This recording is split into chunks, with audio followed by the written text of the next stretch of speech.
Hello and welcome to Soberdelic James Addiction Recovery live stream every night at 9 p.m. Eastern Standard Time. Today we talk about suicidal thoughts, depression, anxiety, substance abuse disorder. Which of these all came first? Was it the chicken?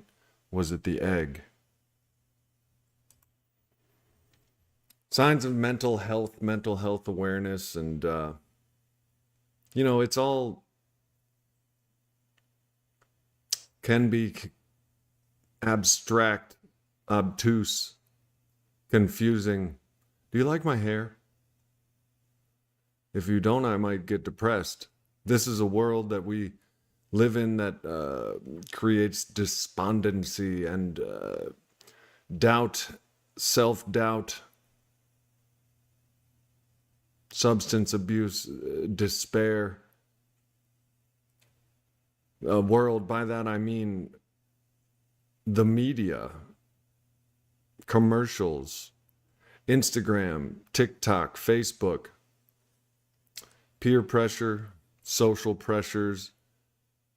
It just creates an anxious environment, and depression and anxiety run rampant in the human race. It doesn't matter where you live, really. Self-sabotaging. I'm familiar with these things. Michael says he always gets depressed at night. Well, I'm with you tonight, Michael. What time is it there in your area of the world? I've had a panic attack. I've been diagnosed with generalized anxiety disorder. Generalized anxiety disorder. Which came first? My substance abuse or my anxiety and depression? Do antidepressants cause side effects of depression and suicidal thoughts? Have you ever seen those commercials where they say side effects may include suicidal thoughts? Call your doctor. What kind of world is this? Soundness of mind needs to be attained. You can get a mental health examination, and general mental health awareness, classes and stuff like that. In health class, they used to teach us about suicide awareness, suicide prevention. I remember I personally decided I'm never going to do cocaine in science class because they were talking about it. Guess who did cocaine? As I turned into an adult, puberty is basically the threshold upon which we pass through to adulthood, and despair and endless sadness, it seems. Do you like how I'm using all these keywords? Welcome, Michael. It's good to see you, buddy. How's your day been? How's your week? How's your month? And even your year?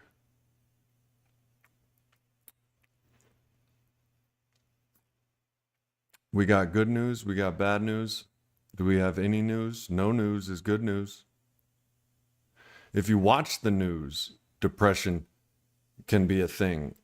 The news is depressing.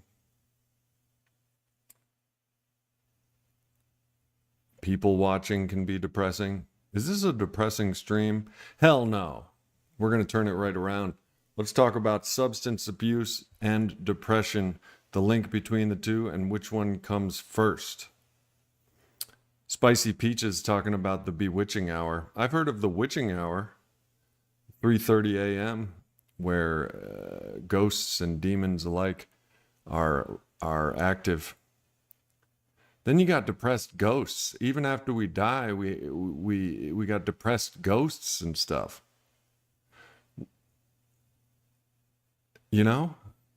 Not even death can be an effective antidepressant.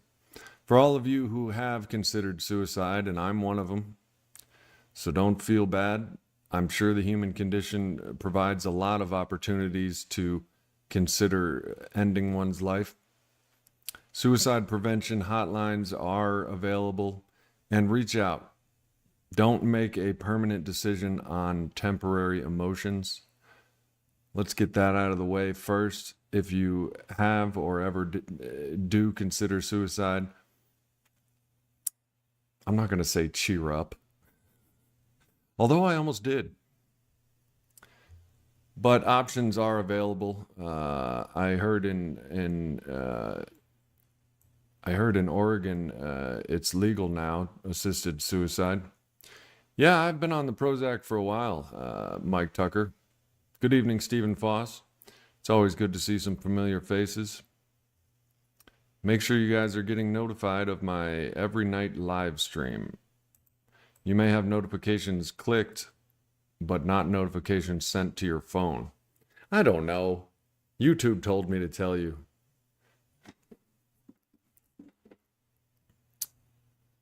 I am on the Prozac. Mike Tucker, you on Paxil?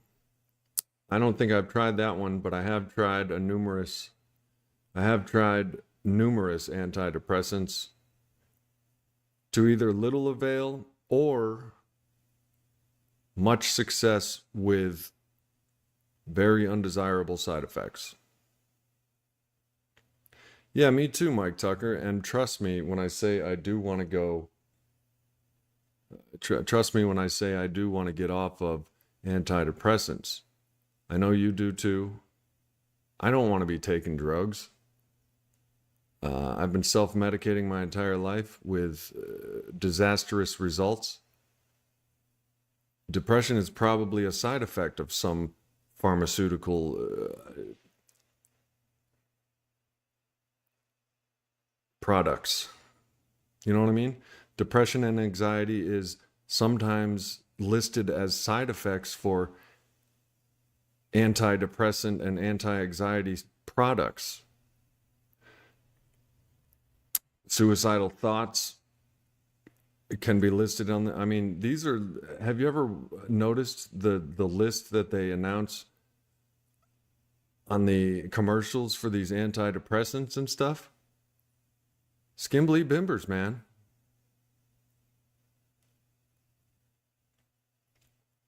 But which came first? The chicken or the egg? The substance use chicken, the substance abuse chicken, or the depression egg? Which came first, the depression and anxiety chicken or the substance abuse egg? Mike Tucker says SSRIs are linked to dementia. Demon.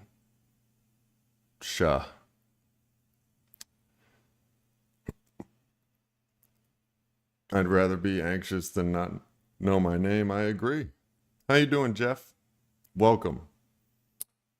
To all of you who are new around here, welcome. This is a safe place that we gather every night at 9 p.m. Eastern Standard Time, and by every night, I mean every night. Sometimes I do have things to do, but that's few and far between. Subscribe and hit the notification bell for notifications and make sure they're getting sent to your phone from YouTube. But I'm always on here at 9 p.m. Eastern Standard Time. That's New York time. I also have a membership. Consider joining and supporting the channel. Help carry the message. There's also perks involved. PERKS. Perks like emojis, badges, and for my third tier membership, I have an entire catalog of members only videos. Jeff says friends, women, relationships, work managers, they all stress me out. I can't sleep at night. Sorry to sound lame. You're not sounding lame. Sound just like me. got to think positive, but these meaningless jobs are hard to work. That's why I'm trying to do this. I gain as much as I gain more than I give when I help others, and I would love to do it for a living. So, that's me being honest when it comes to pushing memberships and stuff like that. It's me being honest. I would love to make a living at doing this. Consider joining. My lowest tier's $2.99. My highest tier's $8.99. There's also super chats and super stickers and, as you know. But Miss Ford's here, so we can all relax. Miss #Holly Ford, thank you for gracing us with your presence. No God, no peace. No God, no peace. You like that? Stephen Foss? Ah, yes. Thanks for reminding me. Hey Siri, show me the Alcoholics Anonymous Daily Reflection.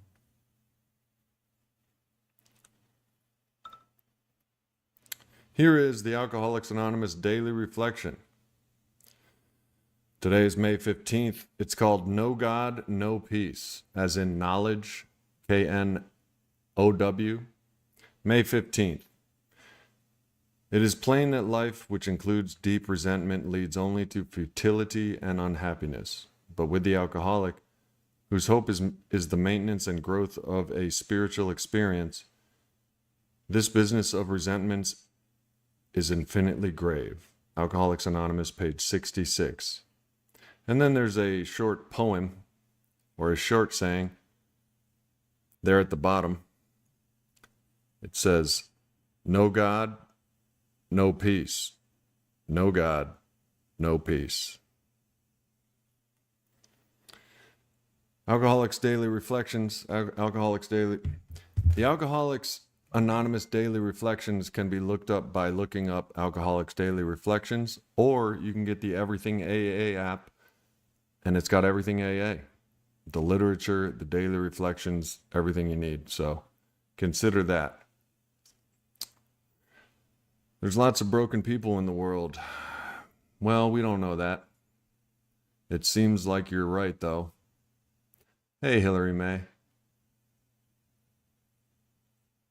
Stephen Foss has the ultimate antidepressant spoken out right there in the Alcoholics Anonymous Daily Reflection. No God, no peace. No God, no peace. If you're looking for something easy to remember, that's the third step and the 11th step right there in so many words. If you trust in God and hand your will and your thinking over to God, I tell you, more than 50% of my anxiety and depression is gone. And we're all broken, Tom. Mr. Sock. Mr. Tom Sock. It seems we're all broken, and childhood seems to be a gauntlet of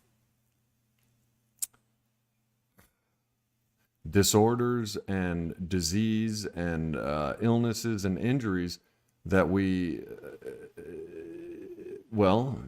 I'm grateful I made it out like I did. Do you know what I mean, Stephen Foss? The world, it can be a tough place. With God, it's not as anxiety-inducing. With a faith, there is no fear. If you pray, why worry? And if you worry, why pray? Hillary May, all broken to a certain degree. She concurs, Hillary May does. Says we build pathways, neurologically speaking. Sure we do. And I imagine the big pharma and the commercials have built the pathways or aided to building the pathways for us. And I was talking to a friend today that, like me, finds himself scrolling through Instagram, TikTok, Facebook, the reels, the shorts, You know what I mean? Something that I'm trying to do, maybe this will give you an idea. Maybe this will inspire you, is fill your Instagram algorithm with positive things. Like I have The Secret, which is the law of attraction. So when you are doom scrolling, as they call it, positivity is flooding your screen instead of somehow negativity always gets in there. Doom scrolling. Essentially, we're looking for the same thing we looked for in our first high, our second high, our third drunk, and our fifth drunk, and our 60th and our 600th high and drunk. We're looking for that relief. We're looking for that dopamine, serotonin hit. We're looking for a hit of serotonin. We're looking for a hit of dopamine.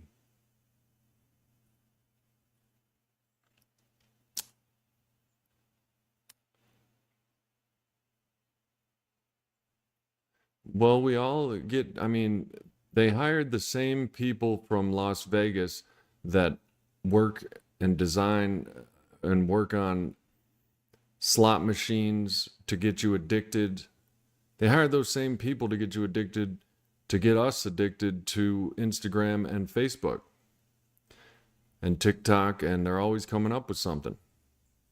Ricky Stevens, 2 days sober. Good on you, Ricky. How are you managing? How are you going about it? You going to AA meetings? NA meetings?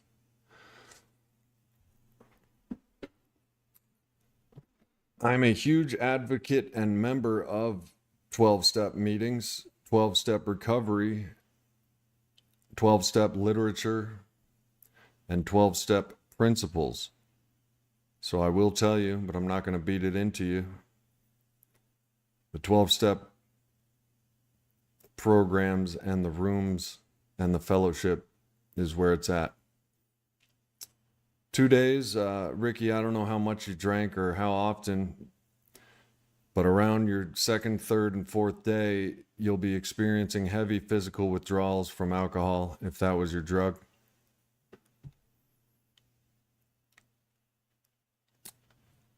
So be careful.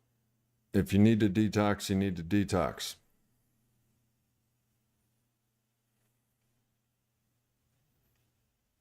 Ricky Stevens, binge drinkers. So I'm on and off sometimes, just been watching a lot of Buddha and recovery stuff, music and stuff in good at the moment. Are you a young man, Ricky? The younger we are, the easier we can manage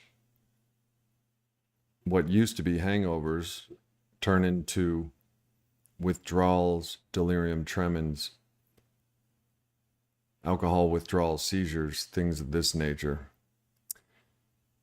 That's actually 2010. I was 30. I had a grand mal seizure from alcohol withdrawal.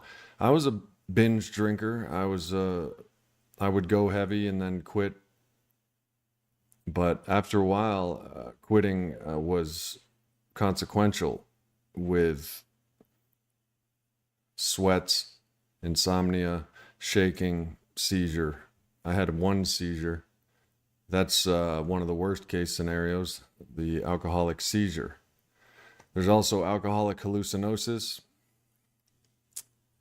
But for some reason, I think you're going to be all right, Jeff. But do be careful.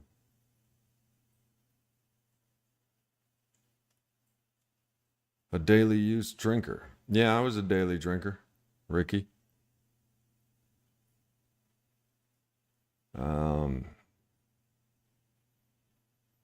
You can put it down when you go to bed. He's like, I don't drink when I'm sleeping, but when I'm awake, I drink. Is that all right? Or I can wait till 6 p.m. Yeah, I used to, but then you get the obsession of when is 6 coming? And I would leave work early sometimes. And then I just quit. I quit many jobs or got fired because I was just drinking at home. If I was at work, I was obsessing about the time I could get home and start drinking. Hey, Gail. Now, alcohol is a depressant. This means, well, it works on the central nervous system, but mentally you feel depressed. This is such a subtle thing that happens over periods of drinking that we don't really associate it. We just think we're just sad and depressed, so we drink more. It's a vicious cycle. We use substances, abuse substances. So the question still remains, am I depressed because I drink, or do I drink because I'm depressed? Do I drink because I'm depressed? Hey, Sean, welcome back. Thanks for coming. Alan Rodart, would you have delirium tremens often? The symptoms of delirium tremens: shaking, the sweats, hallucinations, hearing things, seeing things that aren't there, seizures. So no, but the beginning of delirium tremens, sure. I would see spots. I would sweat the bed. Insomnia. It's a medical condition, delirium tremens, and it's dangerous. But no, that is part of the third stage of alcoholism, one that you will know when you're there. It involves the 4 hideous horsemen: terror, bewilderment, frustration, and despair. You will know it if you're in the third stage of alcoholism. It involves delirium tremens, dementia, hallucinations, and death. That is the realm of the chronic alcoholic, and it is not pretty.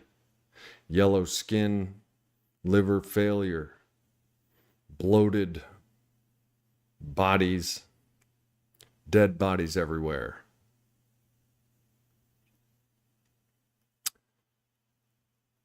Ricky Stevens says, think where I was on a bus and I was detoxing when I heard something in my mind. Then this mom told her kid off. It was like related to what I was thinking. I know it wasn't real. Delusions.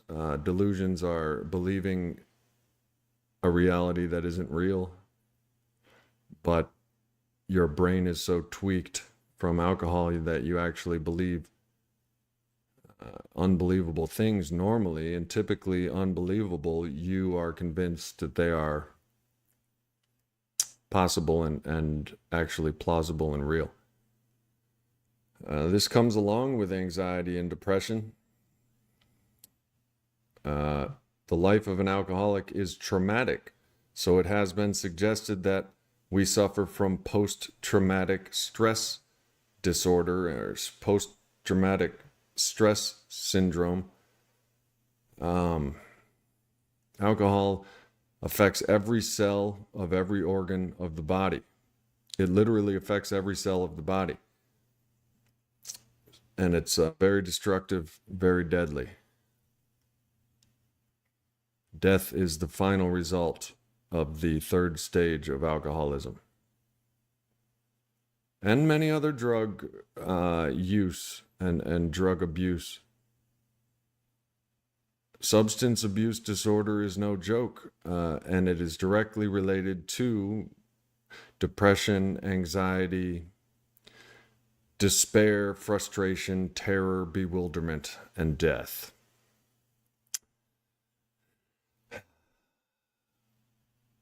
Ricky says, I'm okay day 2. Do you think DTs can come on like day 3 or 4?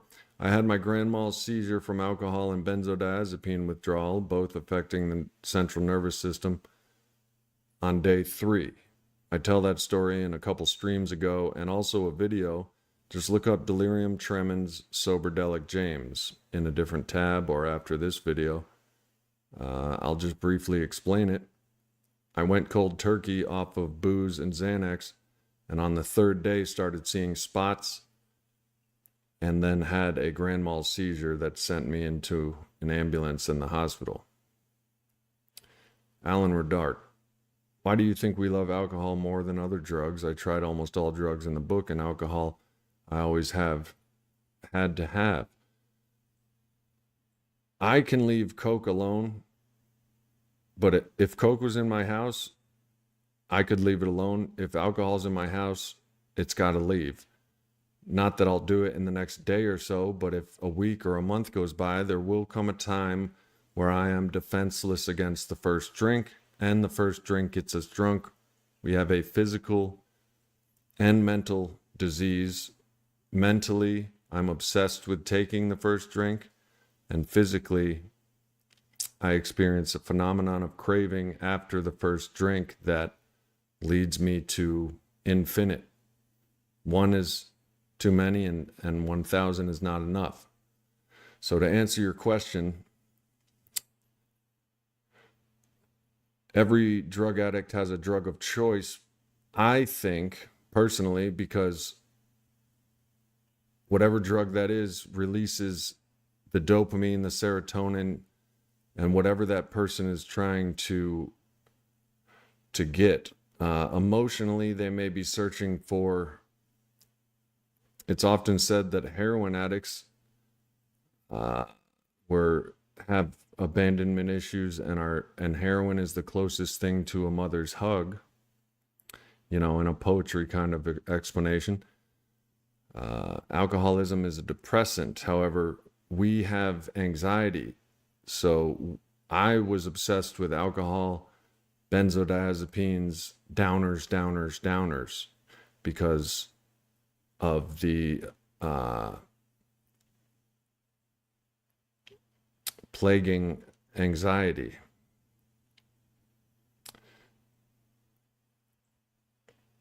Alcoholics like the effect of alcohol, essentially because of things like social anxiety disorder, SAD, social anxiety disorder,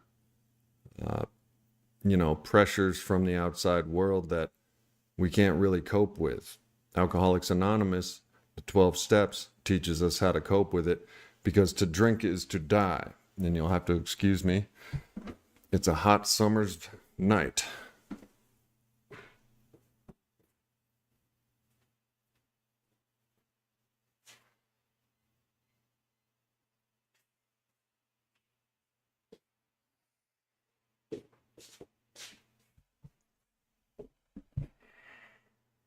To answer your question, people like different drugs because we're all different and unique, biologically and psychologically, and our environment. Everybody's story is different, so we all perceive different drugs as different medicines, different fixes to what we have that is wrong.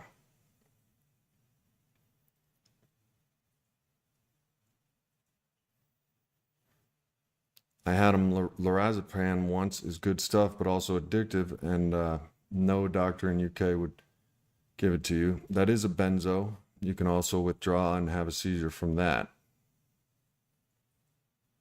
Alan says, I have social anxiety.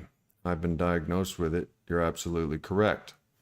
If you, every alcoholic belongs in Alcoholics Anonymous, by the way. That's my experience. When you go, you will hear many stories of people's first drink. And I will say every one involves a description of feeling comfortable for the first time, feeling a part of society for the first time, being able to relax among your peers for the first time, feeling, quote, normal. There's people that have described it as, I have arrived, this fixes me. Every alcoholic's first drink, and I'm sure you can relate, I remember mine. I relaxed instantly, and all my worries and all my anxiety dissolved. I had one of my first sexual experiences as a teenager, right after my 2 big Foster's beers, and I don't mean to trigger anybody, because we all know every once in a while we still think about booze. And without Alcoholics Anonymous, the obsession will remain. Mine has been lifted every once in a while, because I'm still an alcoholic till the day I die. Without treating it with the 12 steps of Alcoholics Anonymous, I have no defense against the first drink, and I will get triggered. But for the record, working the program of Alcoholics Anonymous thoroughly removes the obsession to drink first and then fixes the problem. You treat the problem, which is causes and conditions. The alcohol is just a symptom. The drug use is just a symptom of our problem. Our problem is usually depression, anxiety, social anxiety disorder, a lot of things that I believe society itself is responsible for. It's neither here nor there because it's out of our control. Another thing that Alcoholics Anonymous teaches us to deal with is obsession with control. If you really think about it, trying to control everything is one of our biggest problems. Acceptance that we don't control life, we don't control everything with our own power. Acceptance of that is one of the first steps. Handing it over to the God of your understanding is the ultimate antidepressant. I can tell you that from experience. Michael says, I may be able to quit drinking, but I doubt I will ever recover in any real way. I doubted a lot of the promises of AA, and I've read them on here before. I doubted almost every single one of them. I read them the other day at a meeting. Every single one of them has started to come true in one way or another. More will be revealed, and my life is just going to get better. Even the ones I doubted, Michael, and take my word on that. I was very cynical, opinionated. It's a commonality in the rooms of recovering addicts and alcoholics that they said they had their opinions when they came in. They thought everybody in AA was crazy. They thought the God idea was Looney Tunes.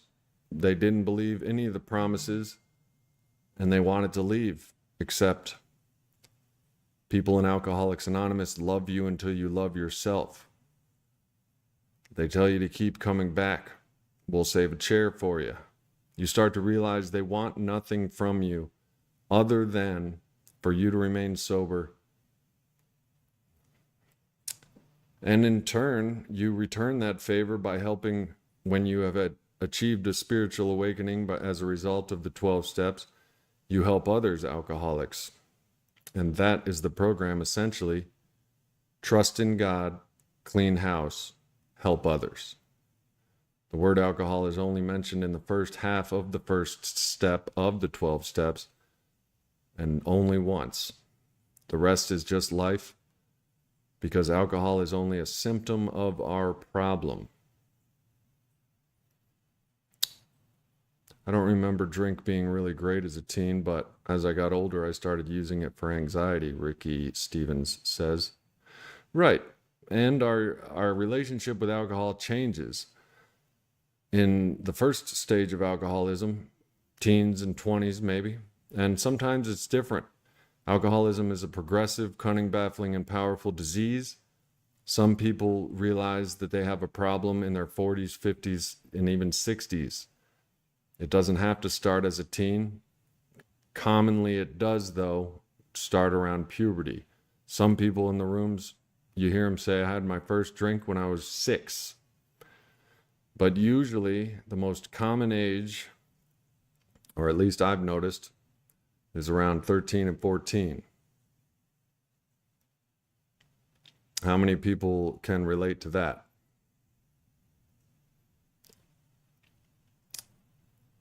You would be amazed at how good you'll feel when you quit drinking. One of the promises is You will be amazed before you are halfway through. That is what I am right now. I am continually amazed. And my faith builds and builds and builds. I've taken leaps of faith like trusting in God. I've taken leaps of faith like handing my will over to AA and God and using their suggestions and doing God's will instead of my own brightest ideas. So anyway, what I like to do is no longer what I do. I do the next right thing, and that's a leap of faith. And every time I do it, I am rewarded beyond comprehension. And you can take that from me, Michael, or anybody else that has their doubts in recovery. You will be amazed before you're halfway through. My meeting this morning, people pointed out that not only they themselves have recovered and become a completely different person, had a paradigm shift in the way that they thought, perceived, and acted upon the world, but they have gone on to notice it happening in many others. Skid Row bums turning into contributing members of society. You can look at, well, I'm an example. Jails, institutions, comas, seizures, and damn near death is what I've experienced. Trashed relationships, trashed family and friends, jobs, everything I've lost and gained back a couple times. And until I found this third step, until I took every suggestion of AA verbatim, I was struggling. And now I'm not. How do you release your family member who drink, or do you have to? Release them? I'm not sure what you mean.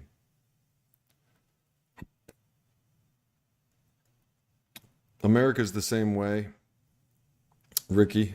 I had stores that I went to when I was younger than 21, younger than 18, that would serve to me. Bars would serve, and I'm sure it's the same way still.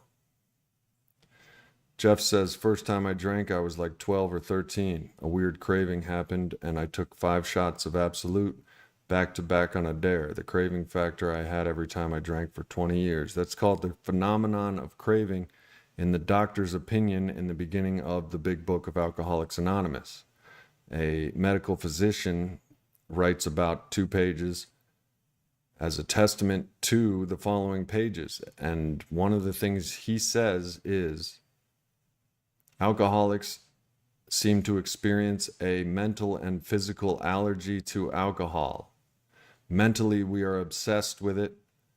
Physically, when we take it into our bodies, we experience what can only be described as an allergy, which induces a phenomenon of craving, which we have no control over. That's why the first step is realized I was powerless over alcohol and my life has become unmanageable. Ricky says, I lost my front tooth when I was young because I got drunk and started running my mouth to cops. I know it wasn't right, but if I wasn't wasted, it wouldn't have happened. I've heard someone describe it like this. I don't get in trouble every time I drink, but every time I've gotten in trouble, I had been drinking. And that's true with me as well. Another person who picked up his 28-year sobriety chip said, 28 years ago, I came into this program to prove everybody wrong that it would work. 28 years ago, when I was a year sober, I was surprised that I wasn't seeing any cops anymore. And he is a fine example of sobriety, and the stories he tells will convince you that you will recover. This is why the program of alcoholics, damn near, 89 years ago, after the Oxford group, discovered that only an alcoholic can help another alcoholic. The power that happens there is mysterious and powerful. But one of the more explainable parts of it is When I tell you my story, when you're in the grips of your alcoholism, you'd be like, well, shit, that's my story too. I hid liquor away from the world, and, I went to work drunk, drove drunk, incomprehensible and pitiful demoralization. Humiliation is what we go through. And non alcoholics can grasp that, but not as much as an alcoholic can.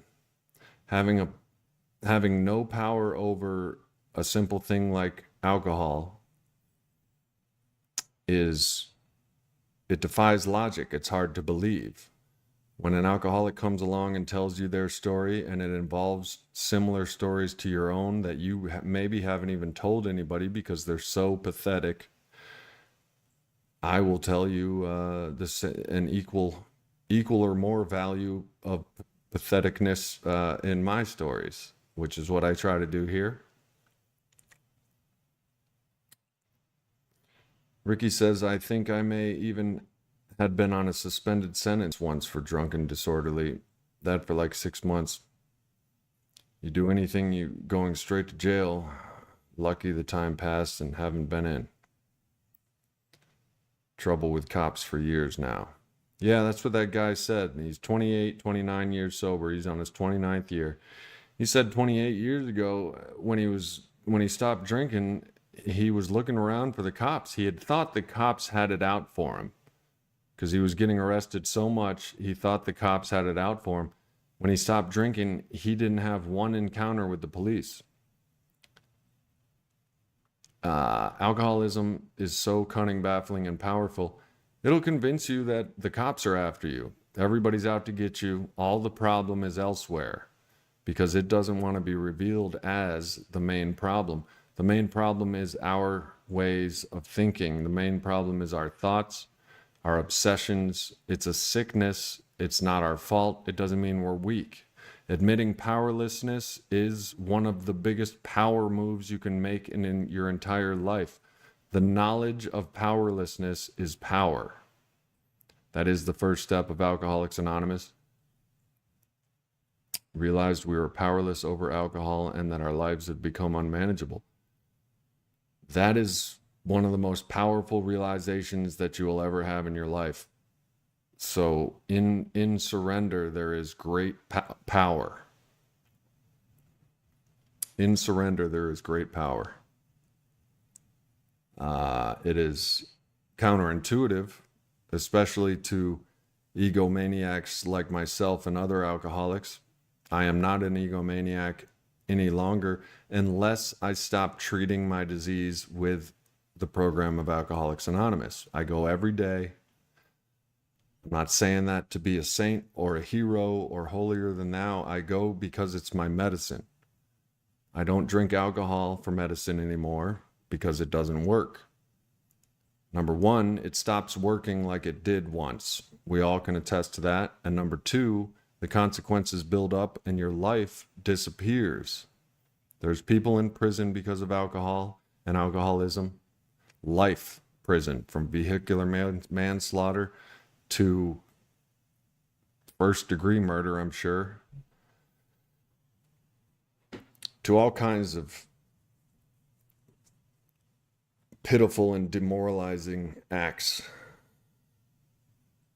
It's a beast. We cannot drink. That is the first step. The second step is come to believe in a power greater than ourselves that can restore us to sanity. The definition of insane is trying something again and again and expecting different results, which describes my drinking to a T. Alcohol and alcoholism is so cunning, it'll have you thinking you can drink again for the 100th time after 99 times of failing without consequences. Alcoholism is so baffling that after you drink, you'll be completely confused and baffled at why you drank again. And it's so powerful that you'll do it again without the power greater than yourself, known as, I call it God. And I find God in Alcoholics Anonymous. As far as as far as depression and anxiety, if you say you're too depressed to stop drinking, here's the deal. As an alcoholic, as an addict, our first and only task on this earth is to get and remain clean and sober from drugs and alcohol. That is our only responsibility.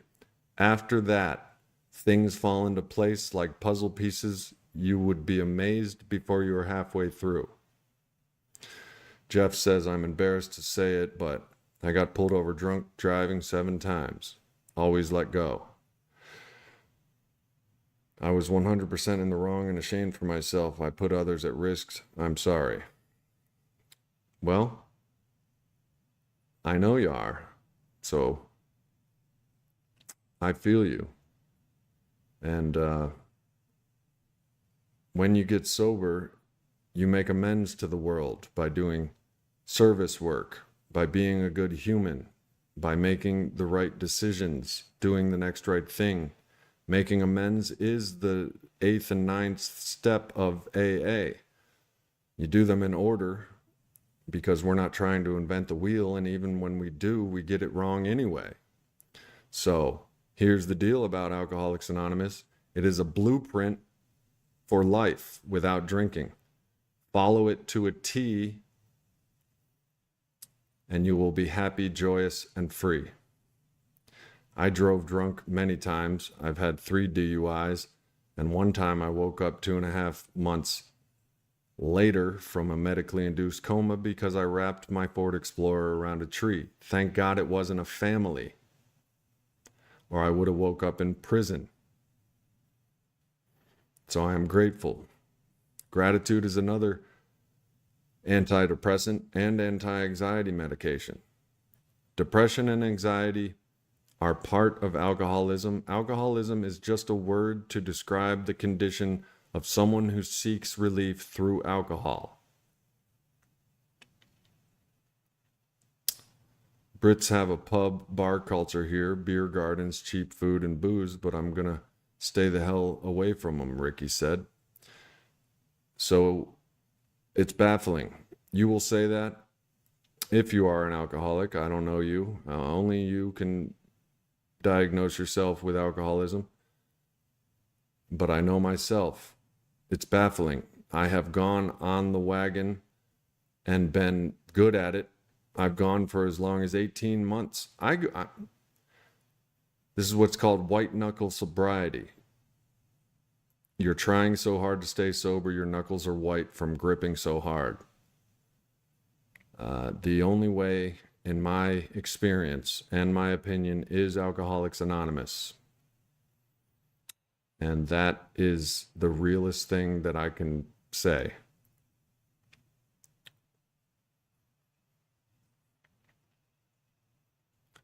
Yeah, me neither. I guess nobody's chatting. Hey, somebody throw up a chat so me and Ricky know that we're not crazy.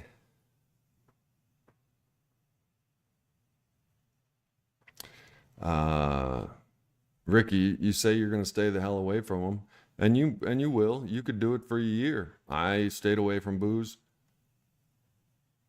for 8 years. It is cunning, baffling, and powerful. We are powerless over it without a power greater than ourselves, which in my opinion is Alcoholics Anonymous and God. Alcoholics Anonymous, God led me to AA, and AA led me back to God. I was an agnostic 6 months ago. I'm no longer, and it was the greatest thing that's ever happened to me. A God of my understanding. Now, the greatest thing that could happen to me is a camera that focuses.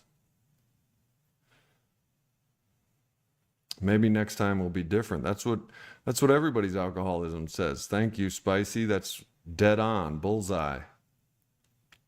And here's the thing.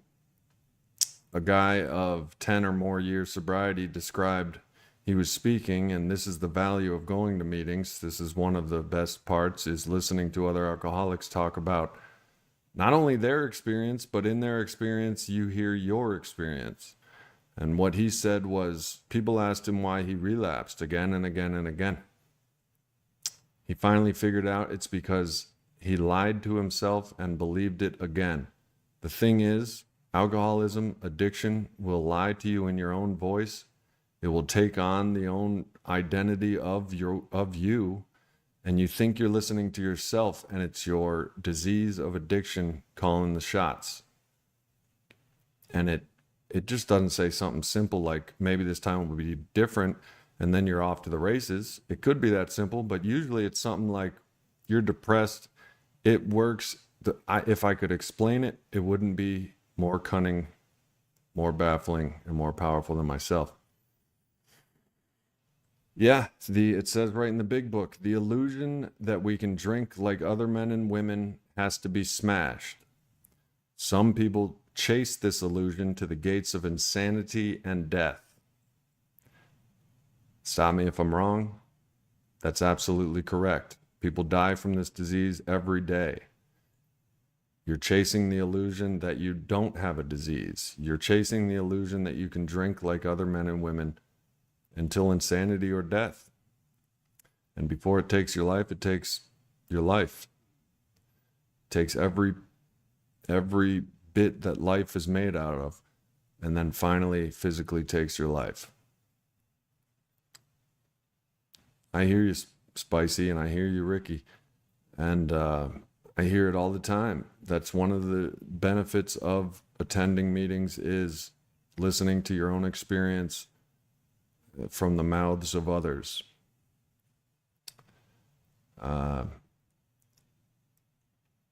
Keep coming back. I'm not a guru. I'm not an expert, but I do believe I have experience, strength, and hope that I can share with my viewers and help you on your journey of sobriety and recovery. I will always recommend the 12-step programs of Alcoholics Anonymous and Narcotics Anonymous before this channel, any channel on YouTube, and any recovery center in America or the world. Alcoholics Anonymous is free and it's available. Download the Everything AA app and the Meeting Guide app.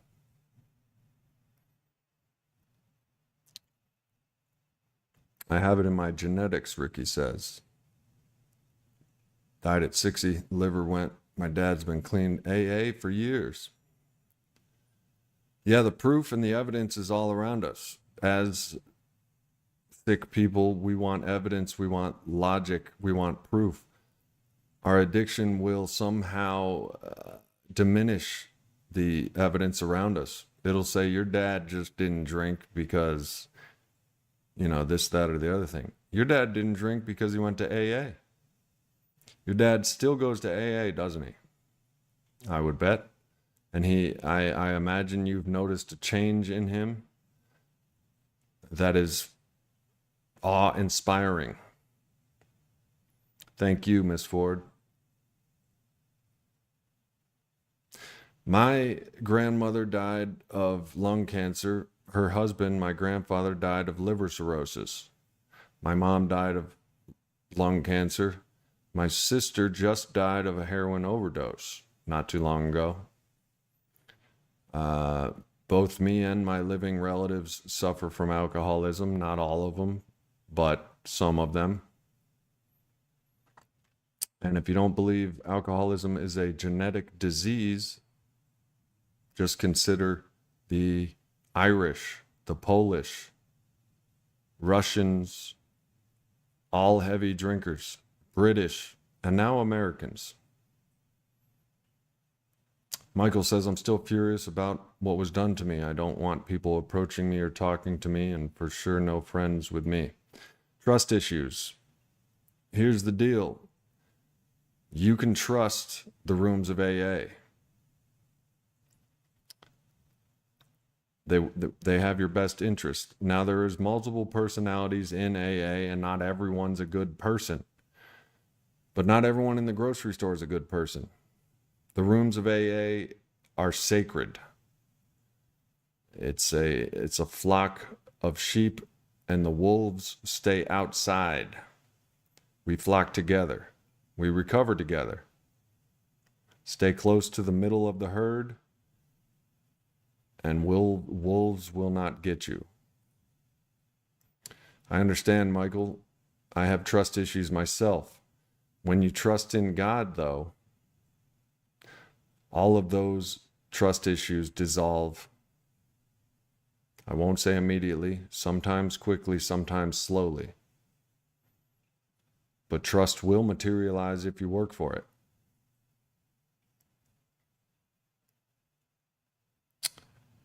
Download the Meeting Guide app. Meetings are surprisingly everywhere. If you don't like your first meeting, go to the next one. If you don't like that one, go to the next one. There is a meeting that you will like. Make that your home group. Those are your people. Not every meeting's the same. You have to remember the principles before the personalities. Remember why you're there. Don't let your addiction tell you these people suck. Every alcoholic in the rooms of Alcoholics Anonymous has a story about when they were cynical about the people in the rooms. If you like everybody in AA, you're not going to enough AA meetings. Because you will undoubtedly not like some of the personalities in Alcoholics Anonymous. They're not just alcoholics in recovery.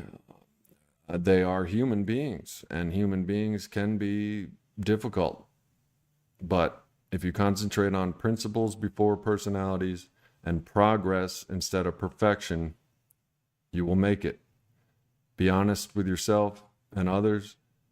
Be open-minded and be willing.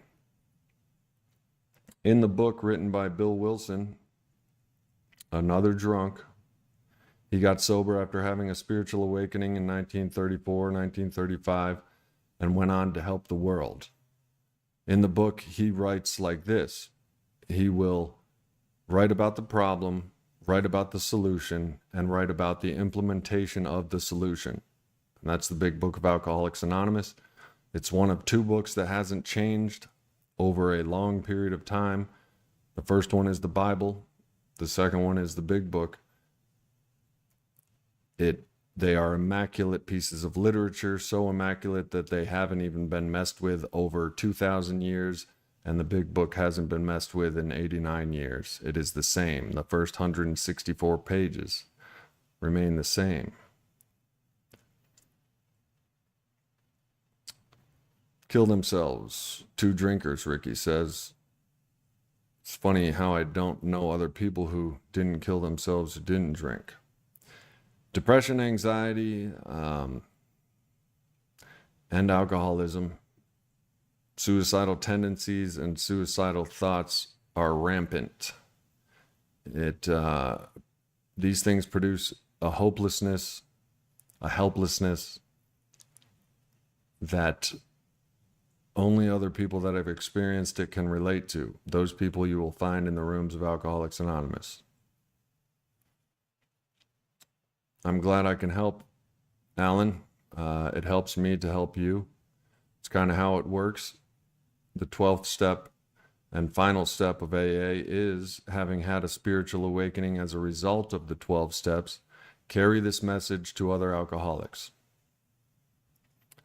So believe it or not, I can't complete my recovery without helping you. So thank you for being here. You good, Ricky? Grammar's difficult.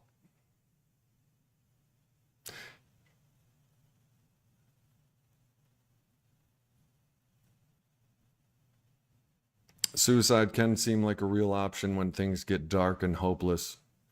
When the 4 horsemen of alcoholism, the hideous 4 horsemen, are at your door: terror, bewilderment, frustration, and despair.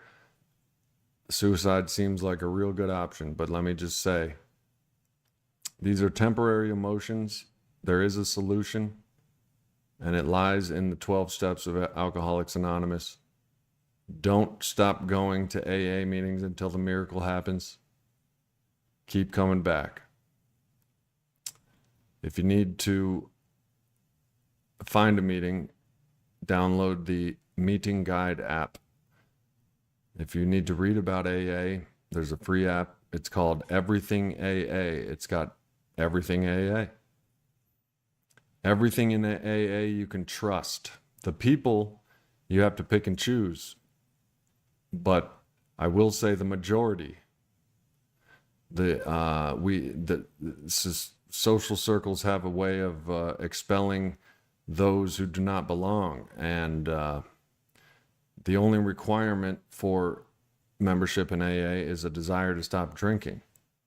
Anyone and everyone is welcome if you have a desire to stop drinking. If you're just going to drink and but that doesn't happen. It's a strength and a power beyond comprehension. Depression and anxiety hold no flame to the program and the spiritual process of Alcoholics Anonymous. I can attest to this.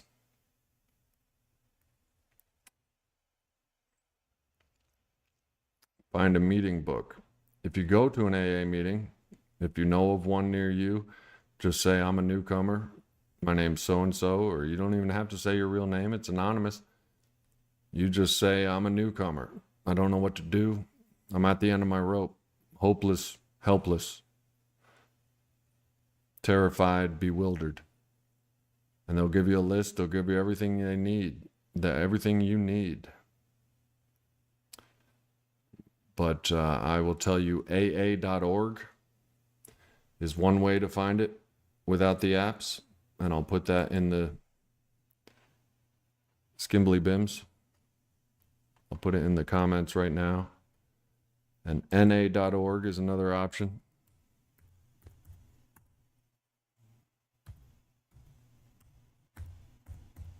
I don't know if that's a linkable thing, but I hope it is. If you haven't subscribed with notifications on to this channel, Soberdelic James, Addiction Relapse Recovery Plan, please do, for myself and for you.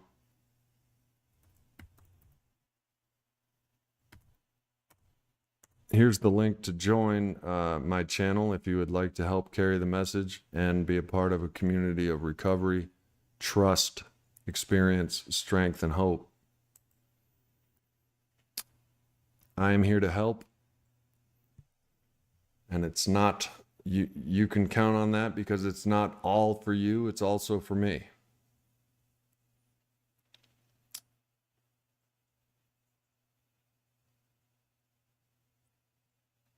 I hope so too, Ricky. You're on the right track.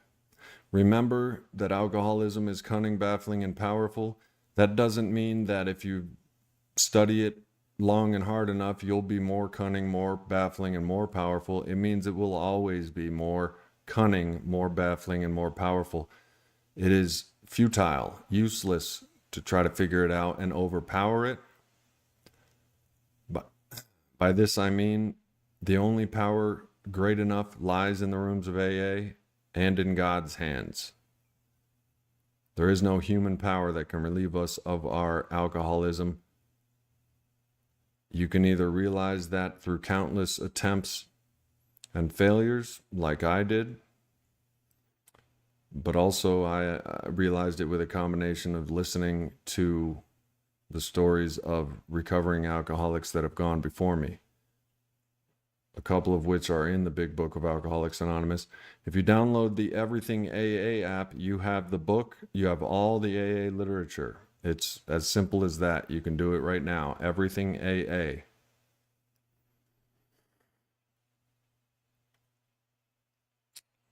Yeah, man. Well, thank you, Ricky, and I hope I can help. If you're depressed and anxious out there, these are temporary emotions. Try not to make any permanent decisions like suicide or even drinking. To drink is to die. Alcohol kills more people yearly than all other drugs combined, and those drugs kill more people than natural disasters. Drugs and alcohol are deadly, especially for the addict and alcoholic. Don't get it twisted. Don't let your addiction convince you otherwise. I do, Alan, but once they saw the change in me, there is not one of them that would like to drink with me or have a drink around me. Once they see the change in you, and it is visible, it's a visible change, where they used to be scared and mistrustful of you, they will call you to watch their children. They will call you to sit their house, do their taxes. I'm telling you, it's a change. Alcoholics Anonymous is the greatest thing in my life that has ever been, has ever been available to me, has ever happened to me. And I now believe that without the horrific disease of alcoholism, I wouldn't have found where I am right now. So I now know that judging a circumstance that happens to us by good or bad is